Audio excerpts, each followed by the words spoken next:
Continúa la sección Patrimonio. En esta ocasión nos acompaña Manuel Gaete Jurado, a quien ya damos la bienvenida en el plató de Córdoba TV. Manuel, muy buenas tardes. Buenas tardes. Manuel, lo hemos presentado otras veces, poeta, crítico literario, articulista, traductor, conferenciante.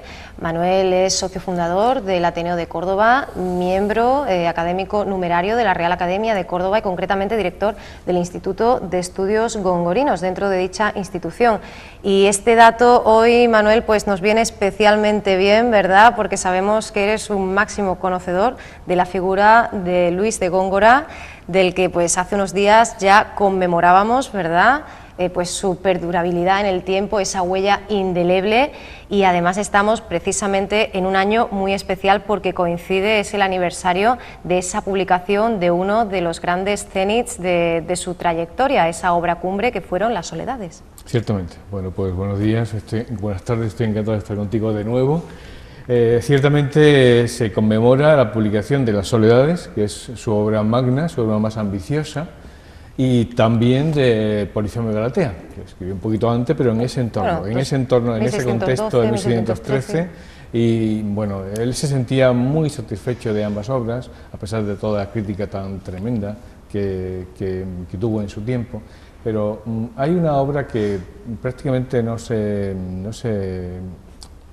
tanto a colación como estas dos, de la que él se sentía mucho más orgulloso, también en este mismo tono culturalista, en este mismo tono gongorista, que es la fábula de Píramo y Tisbe, que es una maravilla, que es una delicia mitológica, que es una comedia, tragedia. Yo creo que fue el inventor de la tragicomedia, este hombre en poesía, y es una obra de la que él estaba muy satisfecho y fue el inicio de las dos obras posteriores de las que estamos hablando, que se conmemora este centenario que tú dices. Decía Sebou que lo importante para un poeta de autoridad es recibir la herencia literaria para renovarla a su manera. Un legado en el que resisten pues en permanente contienda y victoria contra la cronología, el aparato crítico, las pulsiones del creador. Algunos nombres, son muy pocos los que configuran ese Olimpo lírico, podríamos decir, y en cualquier clasificación, aunque sea refiriéndonos a ese triángulo de la poesía maldita, en el que acompañaba a figuras como Mallarmé o Vallejo, siempre está el autor cordobés, ¿no? Creo que aunque oigamos mucho en Córdoba hablar de Góngora, no lo hacemos lo suficiente. No, seguro que no, tienes razón, porque es un poeta absolutamente maldito, y en su tiempo era un hombre muy reconocido, todo el mundo lo admiraba o lo envidiaba, lógicamente, sí. Y quienes más lo envidiaban eran los grandes poetas de la época. No sé qué autor decía, Ángela, que cada 100 años nace un poeta, fíjate qué pocos estamos. Pero en aquella época pues estaba pues el Góngora, nuestro Góngora, pero estaba Quevedo, estaba Lope de Vega, estaba Calderón, o sea, bueno, realmente fue el siglo de oro de la poesía nacional. Pero los más importantes, que eran Quevedo y Lope y Góngora, eran los que menos podían ver a Góngora, o sea, los que justamente le podían hacer sombra. Entonces, eso es algo evidente. Pero como tú muy bien dices, es un poeta maldito, como los simbolistas franceses o el propio César Vallejo. Todo aquel que es una punta de lanza, que es un ariete, que innova, que crea, que es absolutamente rutilante, siempre va a tener enemigos. Y claro, lógicamente, pues Luis de Góngora no podía ser menos. Pero ciertamente de Góngora a los simbolistas no ha habido prácticamente evolución en la poesía española, bueno, poesía europea, te quiero decir, o sea que es el salto más, es el gran innovador de la poesía contemporánea, es el primero que se atrevió a hacer poemas en verso libre, en aquella época, que estaban absolutamente constreñidos por la preceptiva literaria, y él, sin embargo, en Las Soledades se permite crear su propio estilo, sin someterse a ningún tipo de norma.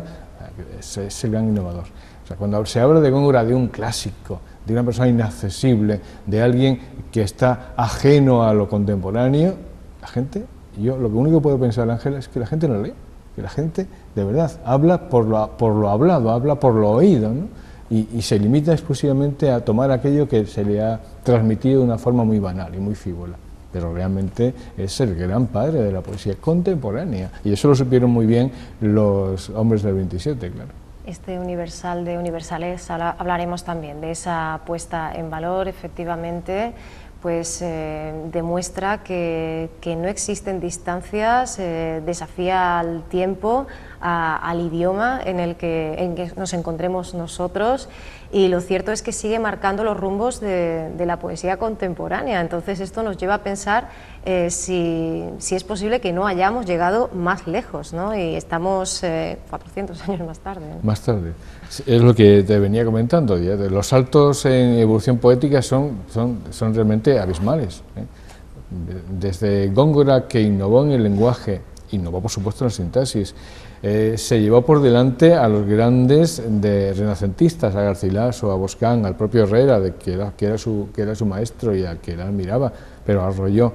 Fue muy imitado por inimitable, que es lo curioso además, porque nadie llegó a la altura excelsa y áurea que había conseguido en su poesía. Y por supuesto es, como ya hemos comentado, es el que puso todos los fundamentos de lo que es la base de la poesía contemporánea, o sea, la poesía pues mucho más rica en expresión conceptual y a lo mejor no tan sometida a estrictos esquemas métricos, ¿no? O sea, le dio libertad a la poesía, esa libertad que ahora exigimos los poetas contemporáneos. Eso ya lo tenía Góngora, pero más que superado y más que demostrado. Sin embargo, lógicamente, como los contemporáneos no podían hacerlo, tenían que ser mucho más limitados. Quevedo es un poeta espléndido, poeta maravilloso. Lope de Vega es absolutamente indiscutible, sabía hacer de todo, pero estaban limitados a la concepción estética y perceptiva de su tiempo. O sea, Quevedo, pues es que sus sonetos, sus romances, sus coplas y tal, igual que Lope de Vega, magníficos, maravillosos, porque no se puede decir nada de ninguno de los dos.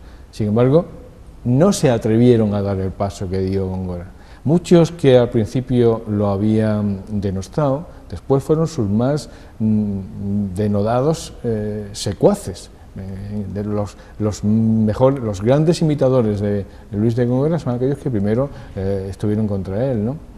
Aquel que decía, del príncipe de la luz se ha convertido en el príncipe de las tinieblas. Pues este después era un manso corderito a sus pies, intentando llegar a la altura literaria de Luis de Góngora. Estoy convencido de que hay que volver a autores de esta categoría universal, y por supuesto a Vallejo, y por supuesto a Mallarmé y los simbolistas, para realmente comenzar a partir de estos lo que la poesía contemporánea exige, que es una revolución, que no se ha podido conseguir, porque se pretende conseguir la revolución a partir de la nada. Y como ya hemos dicho muchas veces, y tú lo sabes muy bien, de la nada no sale nada. Entonces hay que partir de la revolución de los grandes pilares de la poesía. Y por supuesto entre ellos está indiscutiblemente Luis de Góngora y Argote. Haciendo alusión a esa diferencia que es verdad que se ha hecho, ¿no?, tradicionalmente entre la luz y el oscurecimiento, no me salía. Hay que decir que hoy día ya hemos superado, ¿no?, esa etapa, que no hay dos fases diferenciadas, sino que, como lo recordaba Javier González Rovira, lo que sí existía era una tendencia a la dificultad por máxima exigencia estética, que iría acentuándose con el tiempo, pero ese fuero interno, esa necesidad primera, esa capacidad de innovar, estaba casi desde el principio, ¿no? Sin duda, sin duda. Lógicamente, pues los romances, Mara Marica, Claro. Ríase la gente, ese tipo de... Pero convivieron muy bien ambas facetas, ¿no?, sin entrar en conflicto. Sin ningún problema, en todo momento. Lo que ocurre es que, como tú muy bien dices, su aspiración o ambición literaria por conseguir el máximo, el culmen de la belleza estética, hizo que Góngora, expresamente después, sobre todo en los últimos años de su vida, se dedicara a esta revolución semántica y léxica que él había inventado y que muy pocos habían conseguido emular. Él es muy consciente de lo que pues no lo sé, no sabría decirte muy bien si él descubre exactamente toda la capacidad poética que vierte en sus versos, pero sí que es verdad que se preocupa especialmente por secundarla, por aumentarla, por acrecentarla. Entonces, él algo de conciencia poética en este sentido tenía. Él, que era un hombre al que se le había cortado pues toda su afición,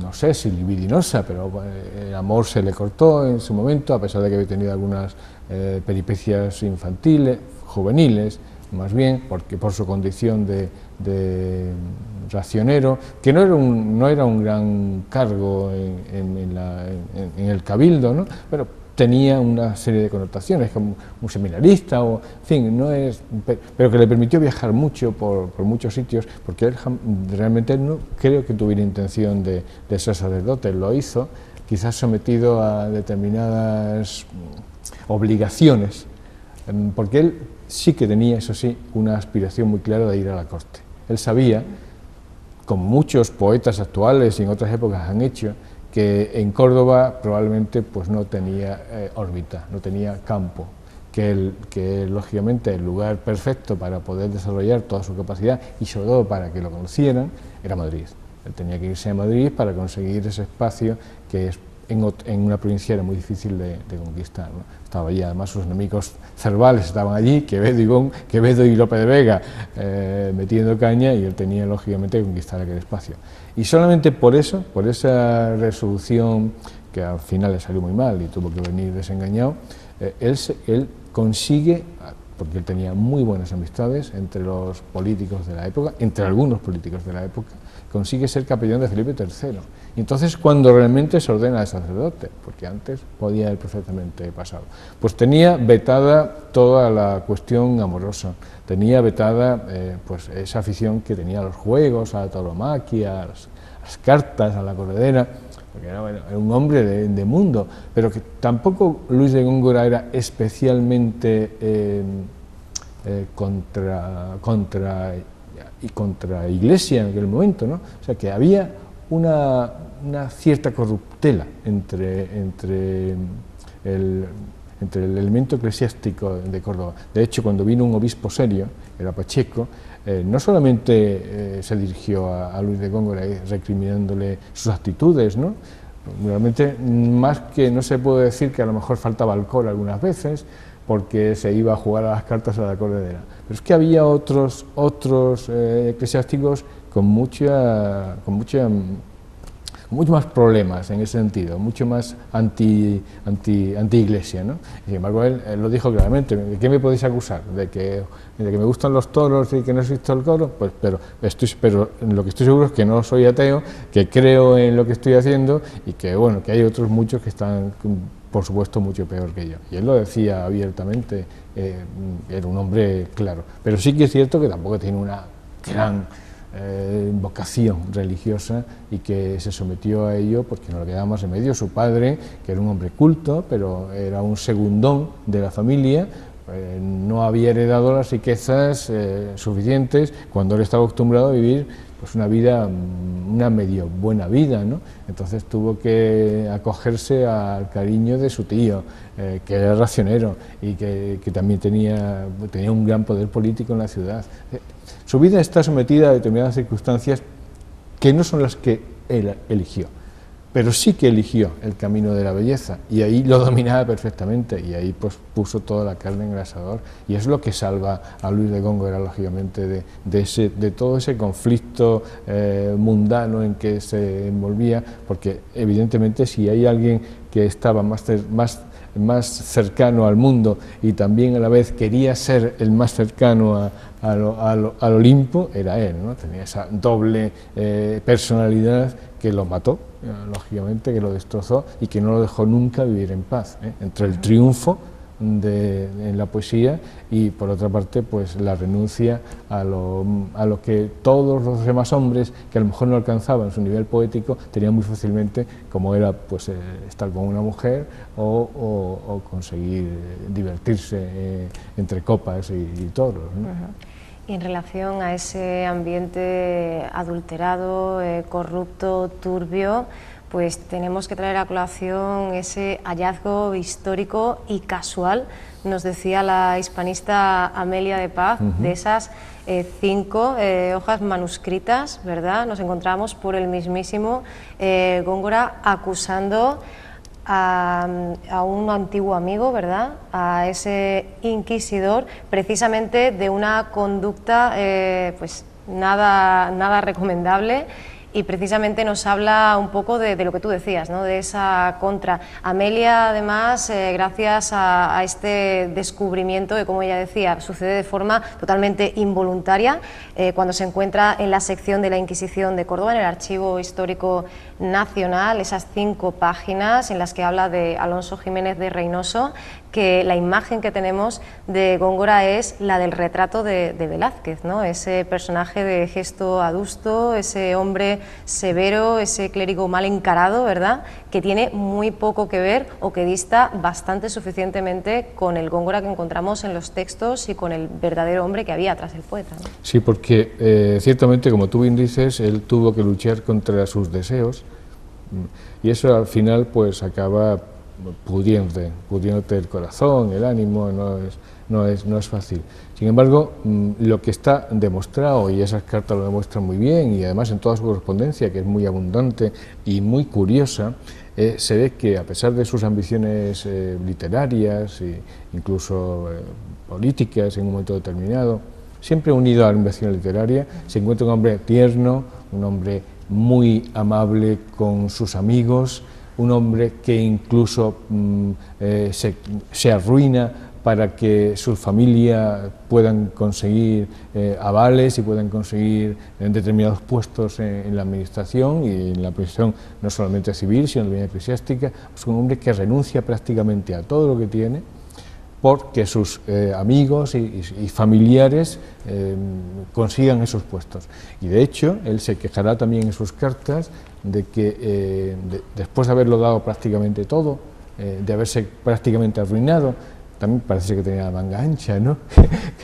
que por eso mismo, la manga ancha, pero la manga ancha generosa, en el sentido de que era capaz de dar su dinero a sus familiares, a sus amigos y tal, para que no verlos maltratados, y él encontrarse en la calle sin poder pagar un alquiler, y Quevedo venir y echarlo a cajas destempladas, y venir a Córdoba y quejarse de que sus familiares lo abandonan, de que no lo cuidan especialmente, y bueno, pues entonces todo esto lo desentona un poco, pero ciertamente que en sus obras se ve todo ese caudal tierno, afectuoso, de hombre que pretendía ayudar, sobre todo de una gran generosidad, y que evidentemente pues la vida le truncó todas esas expectativas amables, ¿no?, porque es que lo fueron hundiendo, ¿no?, tanto los enemigos políticos como los enemigos poéticos, incluso como la propia familia, que quiso aprovecharse de su generosidad, pero sin dar prácticamente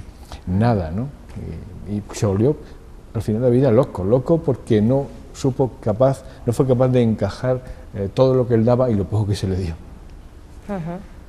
Y por eso resulta muy significativo, Manuel, la importancia no solo de este descubrimiento de cara a ese reconocimiento del personaje, porque además pensemos que no se ha producido un hallazgo igual desde el 19, que lo más próximo son esos 2 renglones en los que él apostillaba a una carta dictada. Este descubrimiento lo realizaba nada menos que Dámaso Alonso, y la cercanía en el tiempo, porque históricamente pues hablar de la generación del 98, que son los primeros que quieren poner en valor a esta figura de ese recuperar, ¿no?, al gran Luis de Góngora, aunque ya sabemos efectivamente que es la generación del 27 quien realmente realiza ese homenaje histórico en Sevilla. Y bueno, la verdad es que ¿qué podemos decir de esa, no por azar, segunda edad de oro, ¿no? Sí. Parafraseando a Machado, nuestro corazón todavía espera otro milagro de la primavera, ¿no? Todavía estamos a la expectativa de que pudiera haber un tercer siglo de oro, pero en cualquier caso sí se considera, y con toda la razón del mundo, que aquella unión, aquella confluencia de autores fueron dignos sucesores, herederos de la estela de Luis de Góngora, ¿no? Fíjate que es curioso como precisamente es en torno a la figura de Luis de Góngora cuando se forja, se construye pues una segunda edad de oro, vamos a decirlo así, sofocada además de la forma más cruel posible. Claro, lógicamente, además, con todas las connotaciones que podían tener muchos de los poetas que la formaban. Damaso Alonso siempre dijo lo que tú antes apostillabas, que Luis de Góngora no era un ser binario, sino que que había mantenido siempre su respeto por el lenguaje y su deseo de que el lenguaje fuera la expresión máxima de toda poesía. Fíjate que se ha hecho o se ha querido hacer una separación brutal, radical, entre lo que es el conceptismo y lo que es el gongorismo o culteranismo. A eso a Luis de Góngora no le ha venido ni mal, porque le han creado su propio movimiento, con lo que está muy bien también, ¿no? Pero que realmente el culteranismo no es más que por decirlo, una derivación superior del propio conceptismo, porque Luis de Góngora crea conceptos. Crea siempre conceptos. Lo que ocurre es que esos conceptos los envuelve en tal materia sagrada, ¿no? En tal materia de belleza estética que rompe y que trasciende incluso el propio concepto, a lo mejor irradiado por Francisco de Quevedo. Pero tú coges dos textos, vamos, yo lo he dicho muchas veces a modo de prueba, un texto de Luis de Góngora y un texto de Francisco de Quevedo, y tú no sabes diferenciar entre uno y otro. Vamos, si nos referimos a los sonetos, por ejemplo, de uno y de otro. De hecho, mucha gente confunde lo que son las letrillas de Góngora con las de Quevedo. Poderoso caballero con dinero, ¿de quién es? ¿No? Por ejemplo, y nadie sabe de quién es, o lo confunde, lógicamente, porque está. Pero seguro que nadie, segurísimo que nadie, lee un texto del Polifemo y dice que es de Quevedo. Por tanto, es evidente y claro que Góngora está por encima del propio Quevedo, siendo Quevedo uno de mis poetas preferidos y un grandísimo poeta, pero lo superó pero con creces, ¿no? Creando ese lenguaje que no es solo palabra, que no es solo forma, que es un concepto que está muy bien construido. Fíjate que hasta tal punto llegaba el deseo de Luis de Góngora de evitar lo feo, lo monstruoso, a pesar de su catadura, ¿no? Que no parece que la naturaleza no dotó de ninguna belleza especial. Sin embargo, su corazón era pura belleza, su espíritu era pura belleza, era un espíritu absolutamente refinado y cultísimo, y él se negaba a escribir en sus textos palabras que pudieran, pues, ofender, palabras que estéticamente no estuvieran bien vistas, y las cambiaba, ¿no? De formas muy diferentes, pero siempre construyendo. Habría muchísimos ejemplos, y si los recuerdo me salen probablemente algunos. Ese concepto de intentar cubrirlo todo de una excelente belleza a través de la palabra, ¿no? Es una maravilla.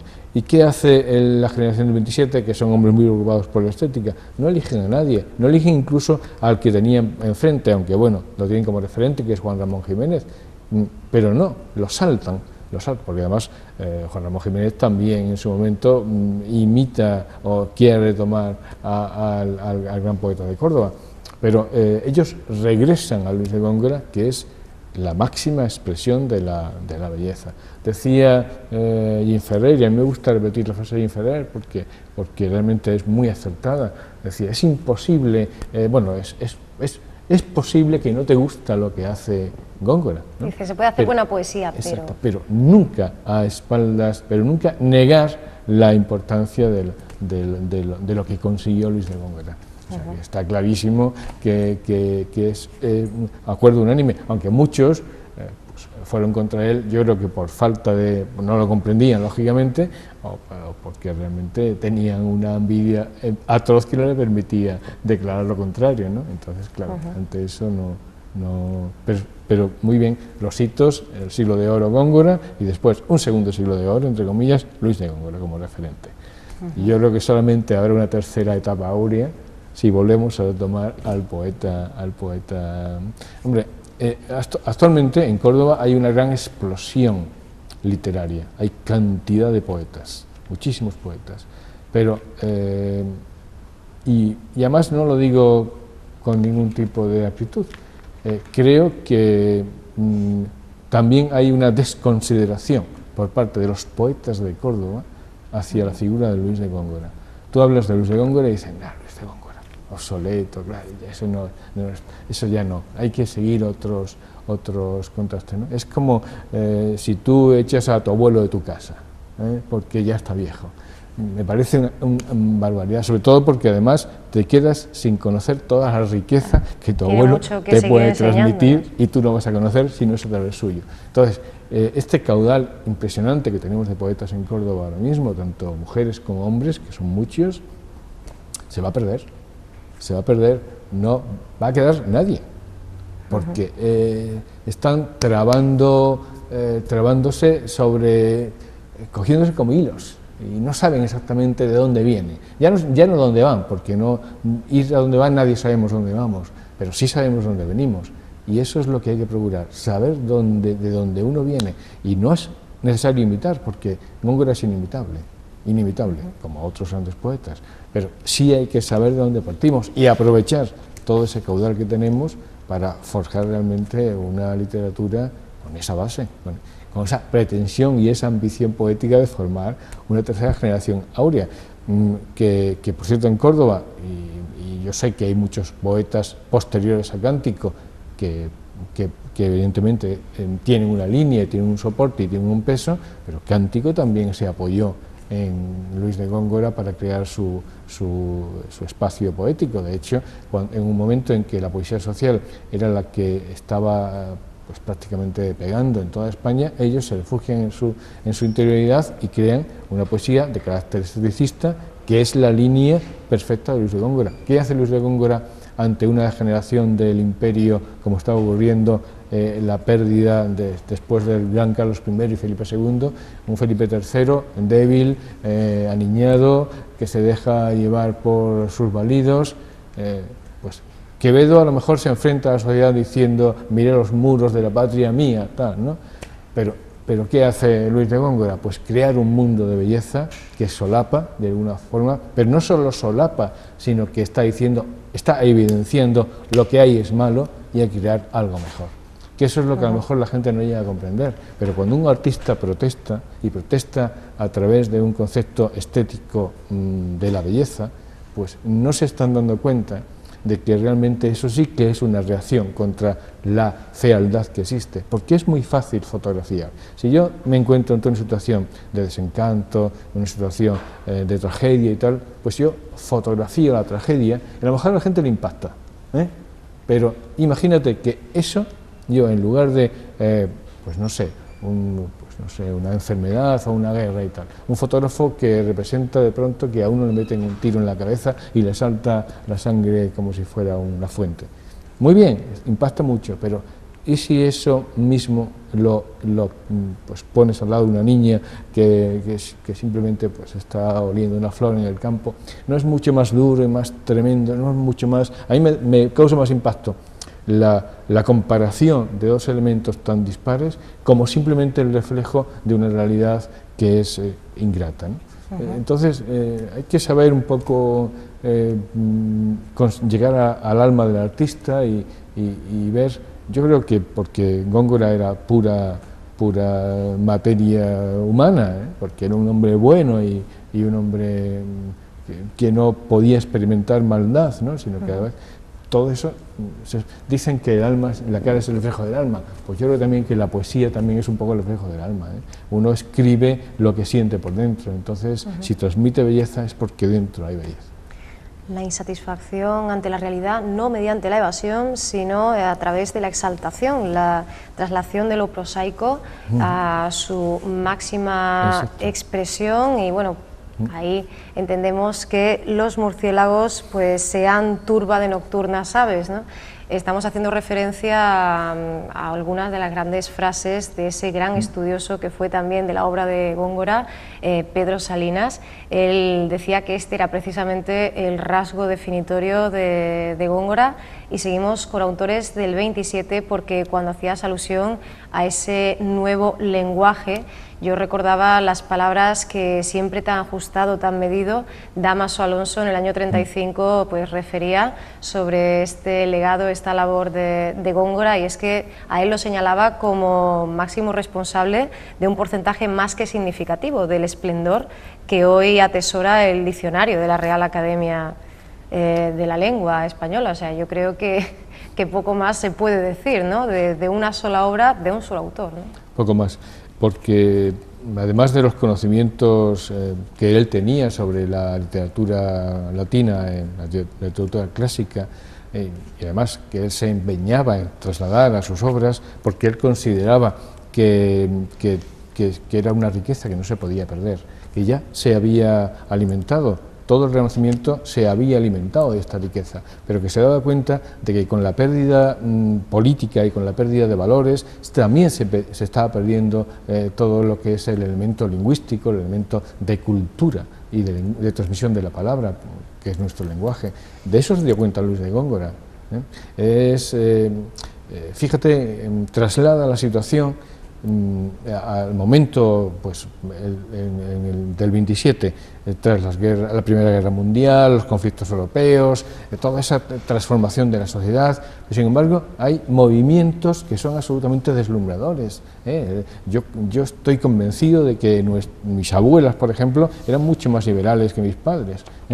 Todo el mundo loco de París, de aquel momento, tras la guerra, es un deseo de recuperar la fertilidad del ser humano. Y esto lo entendieron muy bien los hombres del 27, que tenían que recuperar a través de la poesía todo lo que se estaba perdiendo, todo ese derrotismo que sufría Europa en aquel momento, tras una guerra absolutamente abominable, tras pues una situación descontrolada de lo político. En España, bueno, pues el tema de la dictadura de Primo de Rivera, toda una situación difícil, complicada, ¿no?, de no fácil asunción.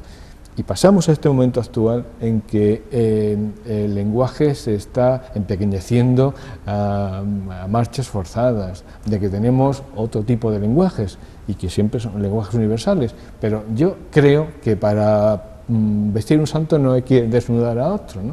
O sea que muy bien, hay que atender a los lenguajes, hay que estar en el mundo actual. Todos compartimos la rapidez de información, la agilidad. Me parece absolutamente magnífico y bueno, creo que es un gran avance del hombre. Pero eso no quita que el lenguaje, que es nuestra forma de comunicación, tenga que soslayarse, ¿no?, y que te encuentres a niños analfabetos porque ciertamente no tienen costumbre. Es como el problema que tenemos con la calculadora. A mí me cuesta trabajo hacer cálculos mentales matemáticos porque ya no lo necesito, ya voy a calcular y lo hago. Es la falta de uso y de utilización de los elementos que tenemos hace que se vayan anquilosando nuestras capacidades. Entonces yo creo que la poesía, la literatura, los escritores tenemos la obligación absolutamente inexcusable de fomentar el cuidado, el amor por la palabra, la dedicación por la palabra, la belleza en todos sus extremos absolutos. Tú, que eres una creadora de lenguajes, lo sabes muy bien, y yo pondero igualmente cuando dicen, pero es que no te entendemos. Mire usted, ese es su problema, no es el mío. Yo creo que usted tiene que ir hacia donde yo apunto, no me haga usted que descienda hasta usted, porque entonces vamos a ser todos iguales, iguales de pobres, ¿no?, iguales de carentes, ¿no? Entonces yo creo que a Góngora eso sí que no le preocupó, este es mi lenguaje, esta es mi creación y esta es la belleza. Y a partir de aquí, los que vengan detrás, pues usted que se acerquen a esa belleza, ¿no?, a esa exaltación, que tú has dicho muy bien, la palabra más que evasión. Nos dejamos llevar, ¿no?, por ese festín, no solo del intelecto, también de los sentidos, esa experiencia intelectual, también sensorial, a unos días, por cierto, de que llegue el aniversario por la muerte de Góngora. Dentro de muy poquitos días, en este mes de mayo, se cumplirán 386 Justamente. años del fallecimiento del poeta, y decíamos que nos ocupa especialmente en este año, en este 2013, el aniversario de la publicación, del alumbramiento de Las Soledades, esa selva frondosa, ilimitada, de heptasílabos, endecasílabos, por la cual el náufrago peregrinaba pues dolorido por ese amor desdeñado. Esa obra que todavía hoy sigue buscando respuesta por parte de muchos lectores, que bien sea pues llevados por el prejuicio, por esa pátina que decíamos antes de hermetismo, de codificación, pues no se han querido dejar llevar por esta experiencia única. Sí, la verdad es que entrar en las soledades, que era, como ya hemos comentado, la obra de máxima ambición de Luis de Góngora, que él no llegó a terminar, desgraciadamente, solamente hizo la primera y la segunda, aunque ha habido después otros autores que han intentado hacer terceras soledades y todo lo demás, como tú muy bien sabes. Ciertamente, es que penetrar en el denso universo de la poesía auténtica es muy complicado, y entonces la gente prefiere lo fácil. Algunos lingüistas han tenido mucha culpa en lo que nos ocurre, porque que diga Martínez, la expresión del mínimo esfuerzo, ley del mínimo esfuerzo. O sea, el lenguaje hay que concretarlo a lo esencial, a lo comunicativo. Y está bien, todo tiene su... porque yo no soy un detractor de Martínez, por supuesto, amo todo lo que sea la comunicación, pero lo que no se puede de ninguna manera es hacer un barrido de todo aquello que exceda de la pura comunicación. Hay lenguajes, todos lo sabemos, cada lenguaje tiene su sentido. Está el lenguaje fático, está la comunicación rápida, sí, hola, adiós, ¿qué tal? ¿Cómo te encuentras? Pues muy bien. Pero está el lenguaje referencial, que es el lenguaje que aporta conocimientos, información, y no puede ser hola tú, ¿qué tal? Muy bien. Y está el lenguaje poético, que además está por encima del propio lenguaje, por supuesto, del propio lenguaje referencial, y que necesita una forma de expresión especial, que no es necesariamente comunicativa, que es transmisora del espíritu. Esto es lo que yo pretendo muchas veces decir, porque en una comunicación referencial, que es, digamos, que es la comunicativa, la argumentativa, que es necesaria, que es la del mundo científico, absolutamente imprescindible, que transmite hechos físicos o realidades que tenemos que aprender, es que el ser humano es más que eso, es más complejo que eso. Y tiene en el corazón y en la cabeza muchas cosas que no puede reflejar directamente por la mera expresión, por el mero acto denotativo del lenguaje, sino que cómo expresas sentimientos. ¿Tú cómo le puedes decir a alguien que lo amas, aparte de decirle te amo?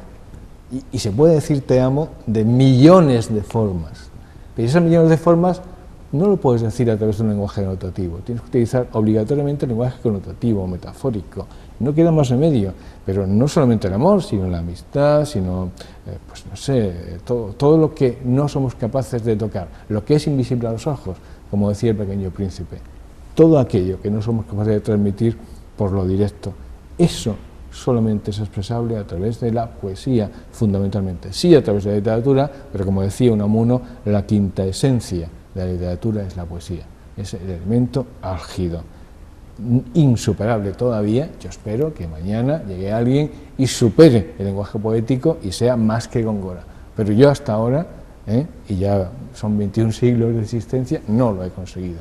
No creo que nadie haya conseguido transmitir lo que un ser humano tiene en el espíritu mejor y de la manera más elocuente, más perfecta, más precisa y más rica, más de tesoro, thesaurus omnium, como decían los latinos, que el propio Luis de Góngora. Y claro, acometer un trabajo de esas dimensiones es muy difícil, muy difícil. A pesar de tantos detractores, ya en 1627 Juan López de Vicuña lo identificó con Homero, ya sabía ante lo que se encontraba, ¿no? Tiene que ser una experiencia única, pues el tener frente a frente, ¿no? a esa figura que ya sabes, no solo intuyes, tienes la perfecta certidumbre, la certeza de que va a estar hoy aquí, ¿no? Entre nosotros, por desgracia todavía con mucho que reivindicar. Y es que esto también precisa, Manuel, quizá de un viraje en nuestra manera de acercarnos, no ya a la literatura en general, a la poesía en particular, ver en ese trabajo de codificar, de desenmarañar esos códigos, esos momentos oscuros entre comillas, ver ahí no una falla del terreno, no un escollo, un bache, sino precisamente un estímulo, ¿no? Estar más en la vía de esa estética de la recepción, ¿no? De que la actitud del lector sea mucho más proactiva, ¿no? Mejor que tú no lo voy a expresar yo. Esa es la pura verdad, porque lo has dicho todo perfectamente. Bueno, te voy a copiar las palabras. Miguel de Cervantes decía, tenía 24 años en Luis de Góngora y decía, este es el poeta. No hay otro, Miguel de Cervantes, que no es sospechoso de nada, que es el autor más universal, iba a decir de literatura española, pero yo no sé si decirte mundial, si hay alguien que pueda conseguir llegar a más gente y transmitir más que transmitió Cervantes. Este hombre, que era un ser lúcido y que empezó a escribir muy tarde, ya con 50 y tantos años, porque antes estuvo trabajando, decía Luis de Góngora, el poeta. No puedo hablar de ti, porque si hablo de ti, todo lo que hablo de ti es corto, es pequeño, es escaso, realmente para medir la talla de tu personaje. Entonces, ¿qué estamos infundiendo en nuestra sociedad, como tú muy bien has dicho? ¿A qué estamos enseñando a los chiquillos? ¿A conformarse? ¿A vivir de las 4 cosas elementales? ¿A no pensar en que hay mucho más? ¿A no tener aspiraciones? Es que es muy duro que en los propios círculos literarios, y yo no sé, en las escuelas y en los ciclos de formación, se desdeñe una personalidad como la de Luis de Góngora por incomprensible, ¿no? Yo, cuando me dicen, ¿usted qué aconsejaría que empezara la gente a leer? Evidentemente, no las soledades, pero sí los romancillos, y sí las letrillas, ¿por qué no? Mire usted, y si lo oriento en esa dirección, después buscará más. Pero si al principio dice, Luis de Góngora, no. ¿Quién va a leer a Luis de Góngora? Los especialistas, la gente muy refinada, los espíritus libres. Es que estamos ya desde el principio coartando una materia absolutamente innombrable en el sentido de que no es fácilmente accesible, ¿no? Entonces estamos ya vetando de principio pues la gran riqueza del ser humano y entonces hay que buscar eso, simplemente hay que buscar medios, caminos, sendas, pero no desviadas, no torpes, no facilonas, ¿no? Sino, bueno, pues a través, por supuesto, de una metodología, de una inteligencia emocional que a lo mejor se le da más importancia de la que realmente tiene, pero también hay que dársela, lógicamente, hay que ir complementando una cosa y otra, ¿no? Pues a través de todos esos elementos que tiene un docente, que es el que debe realmente, un docente, un padre, un informador, un periodista, me refiero a la gente que maneja el cotarro, ¿eh? No podemos desde el principio ya poner vetos enormes ante figuras tan impresionantes como la de Luis de Góngora, que es la máxima expresión del lenguaje en lengua castellana. ¿Cómo se va a decir no? ¿Góngora? No.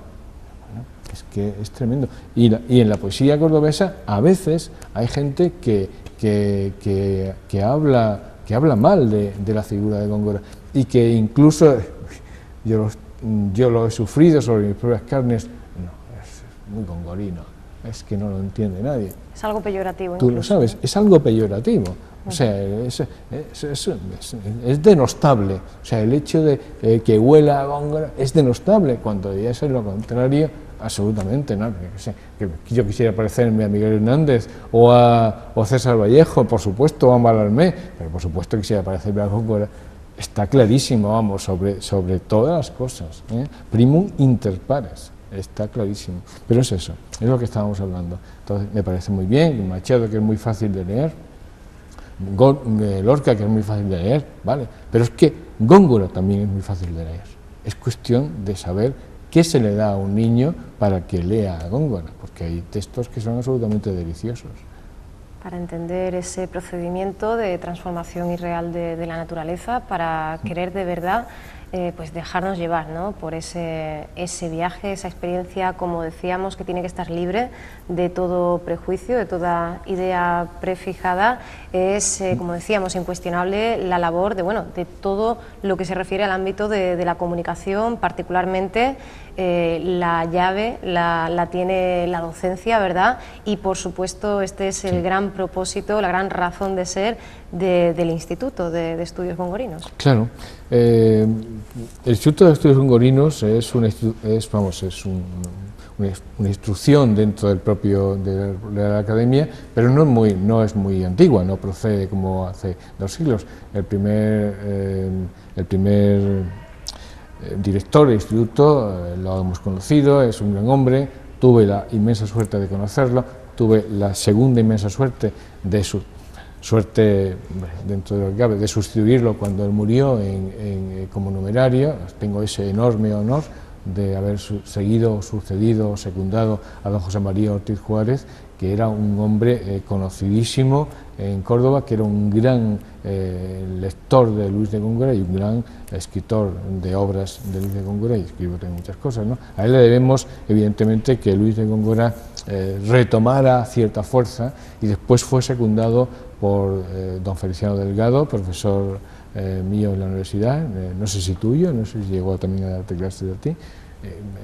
Y bueno, pues ahora tengo yo esa encomienda difícil y ardorosa de hacer que Luis de Góngora sea leído, que sea ya no respetado, que yo sé que es respetado, porque es distinto, porque Luis de Góngora tiene autoridad, y la autoridad no hay que imponerla, se tiene. El problema de la autoridad es que a veces no es fácil continuar a la persona a la que el líder no es fácil de ser seguido, porque siempre consideramos que un líder es alguien que está muy por encima de nuestras posibilidades, y tampoco es esa la cuestión, ¿no? Yo creo que al líder hay que seguirlo, y cada uno hasta donde pueda y con sus posibilidades. Entonces, bueno, pues mantener esa autoridad de Luis de Góngora, y sobre todo y procurar que la gente lo lea, lo estime, lo adapte, lo tenga como, no sé si como libro de cabecera, pero evidentemente como corresponsable con otros muchos autores realmente de una lección poética,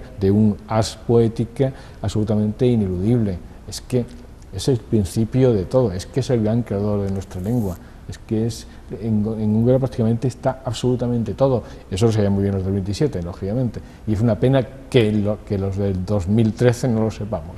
Es realmente una pena, porque como tú muy bien has dicho, y yo lo rubrico, mientras no haya ese regreso a los verdaderos orígenes, jamás conseguiremos una tercera época áurea.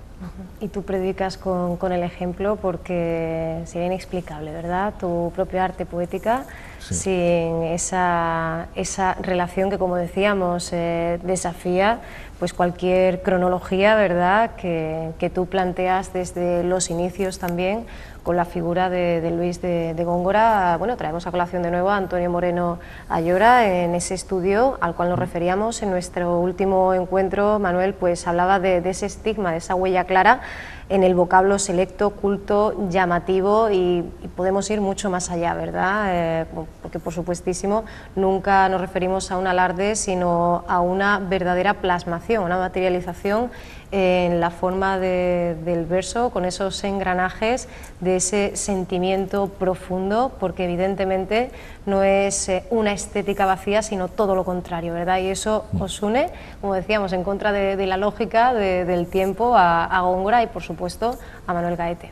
Yo no sé si me hubiera llevado bien con Luis de Góngora, no lo sé, la verdad que es posible que sí. Yo creo que sí, que era un buen hombre, una buena persona, y yo estoy convencido de que me hubiera llevado muy bien con él, como estoy convencido que me hubiera llevado muy bien con Ricardo Molina, por ejemplo, que tenía también esa misma sensibilidad. Pero ciertamente cuando Antonio Moreno se entretiene en buscar todas las palabras que él considera difíciles, que es un hombre culto, que es un hombre además muy instruido, y las redacta y tal, a mí me parece muy simpático, muy interesante como tal, pero yo siempre he dicho que yo lo que busco es la precisión. O sea, que cuando yo digo algo, la persona que me lea sepa precisamente lo que estoy diciendo, porque como el lenguaje es tan polisémico y tan diferente y puede expresar tantas cuestiones, hay que decir exactamente lo que quieres decir en cada momento. Entonces, esa precisión del lenguaje necesita obligatoriamente un gran vocabulario. Imagínate, por ejemplo, que en términos médicos o en términos científicos, pues tú dijeras generalidades. Yo leo un texto científico y no me entero si no profundizo y si no estoy en ese conocimiento, porque es que cada terreno tiene su propio lenguaje.